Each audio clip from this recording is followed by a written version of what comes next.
So my upbringing was two evangelical parents, raising you in the church, raising you in the youth group. All that stuff that gets bundled up in that was my childhood, from like vacation Bible schools to youth groups to youth retreats. And then in that also was parameters on your physicality, like parameters on how promiscuous you were going to behave and stuff. The only woman I've ever slept with is my wife. And I look back on how was that possible in the time I grew up in it? You know, what I'd like to be able to say to a person is that I loved the Lord with all my heart and that I was just constantly obedient. But you know what it was? A lot of times, it was the fear of the Lord. It really was.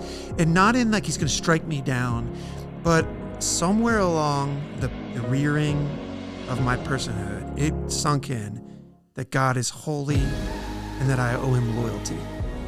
And that he says a thing to me. And when that thing is in conflict with my flesh, my desires or whatever, sometimes it wasn't righteousness or a love for him that kept me in line. Sometimes it was, I actually believe him. I believe him.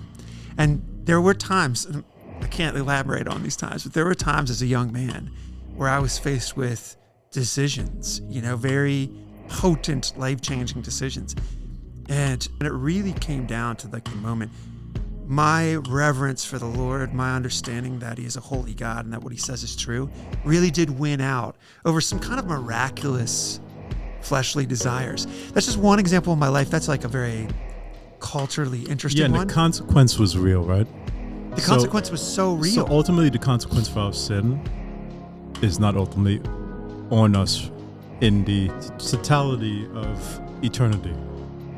Right, so we understand that Jesus took away the penalty for sin. Right. And the penalty for sin is death. So if you believe in Jesus, even though we die, we shall live. Right. Amen. But there's still an earthly, here and now penalty for sin. Black and white is that should bring us fear. The Kingdom Come podcast on Rumble.